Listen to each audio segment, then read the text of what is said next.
So I just got a new job in April, working in municipal government. Yay, congrats to me. So I work in city government, and this job came with a lot of relief because I've been having a lot of employment instability for the last year and a half. I moved to California for grad school to specialize in local government, and then as soon as I graduated in 2017, I sort of bounced around all these jobs, which was shaking for me because I worked for 10 years in government in other forms, and I had always had a lot of professional success.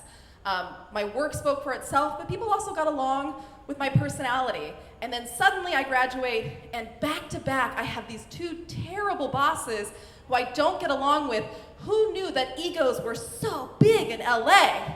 It was a crash course in that for me. So here I am getting this new job in April, working in city government. I've been hired by the city manager and the deputy city manager. And just to give you some context, the city manager is like the CEO of the city, and the deputy city manager is like the vice president. So president, vice president, we'll just say it that way. And I'm gonna be working for the deputy city manager. And I'm so nervous that there may be some more personality clashing, because again, as I've learned about the different types of personalities in Southern California, she is from Orange County. And she is everything that you expect from Orange County. She is polished. I mean, her hair is perma-shine. Her skin is perfect and glistening. Makeup is always done. She's fit and trim. She talks about how she plays tennis every weekend. She looks gorgeous, all the most modern jewelry, and she has hired someone a little less polished. I'm short and I'm fat and I'm rough around the edges. And I'm just thinking, like, if this woman's personality fits her outsides and she meets me and deals with me, this could be another making of me leaving this job. And this job has to stick, because even though all that work that I did for 10 years speaks for itself, when you've been bouncing around several jobs, eventually your resume doesn't mean shit because someone goes, oh, I think the problem is you. So I walk into this job nervous. And that first month, I just knock it out of the park. It is so good. I feel back on my game. I'm getting pieces of work that are challenging. I have city council members telling me that they're really excited to have me there.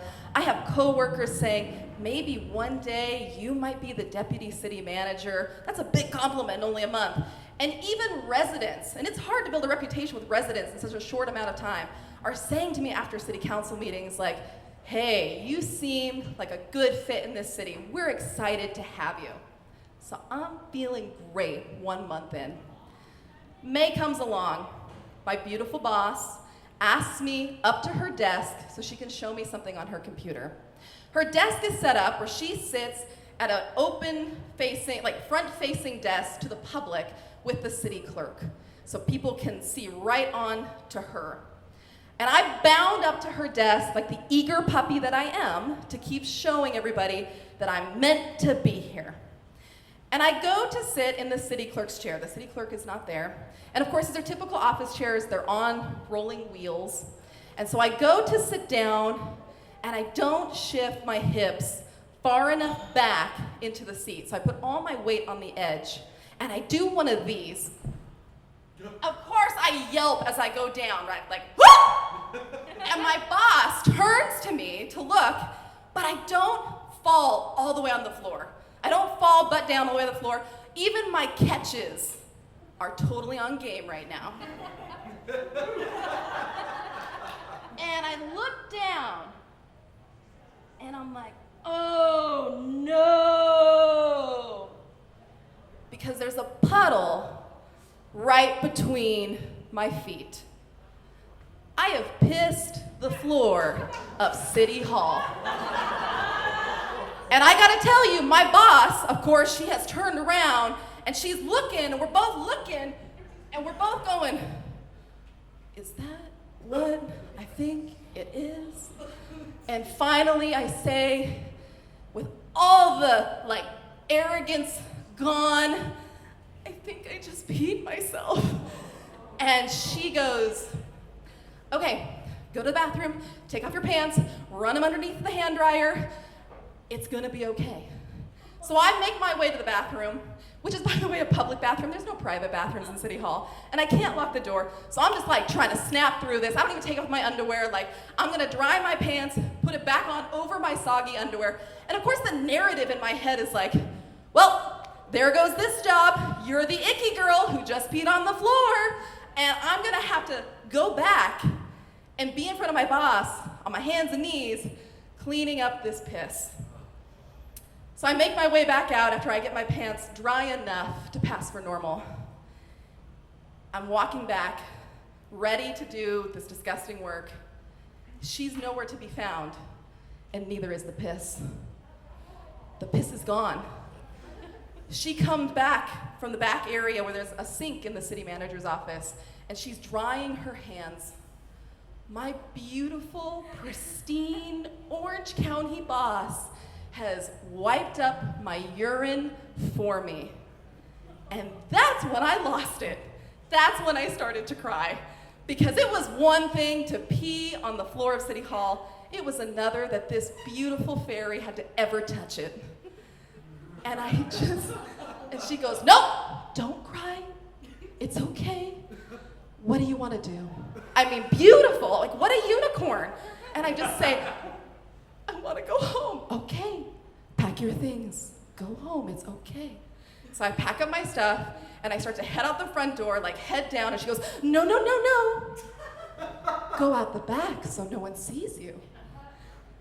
And I make my way out and I get in my car and I call up another friend in local government, because that's what you do. You got to call your network, and then you got to tell your network you just peed on the floor. And my friend, who works for a neighboring city, she goes, you know, your boss is being really cool about this. I think you need to mirror what just happened. I think you need to be cool about this too. So we devised this plan where I'm gonna get my boss a gift. She loves wine, I'm gonna get her wine. She just touched my urine, I'm gonna get her hand sanitizer and a card. And that's what I do. I go home, I shower, I change, I wipe away my shame as best as I can off my body.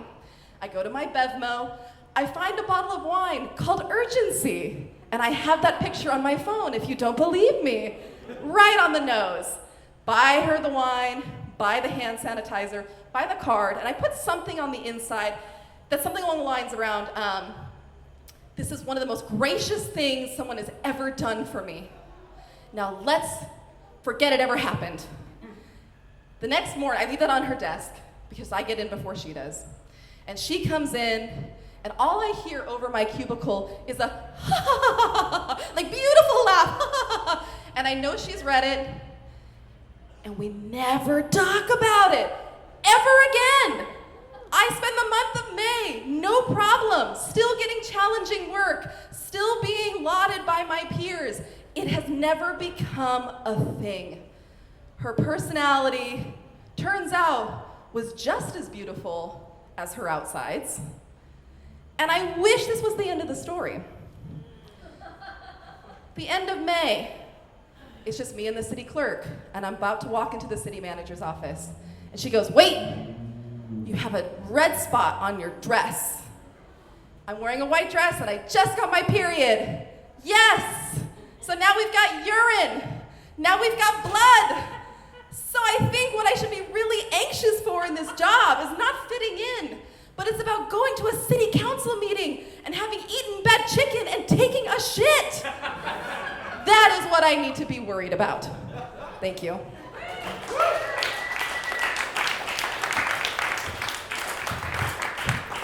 Victoria Rocha, ladies and gentlemen.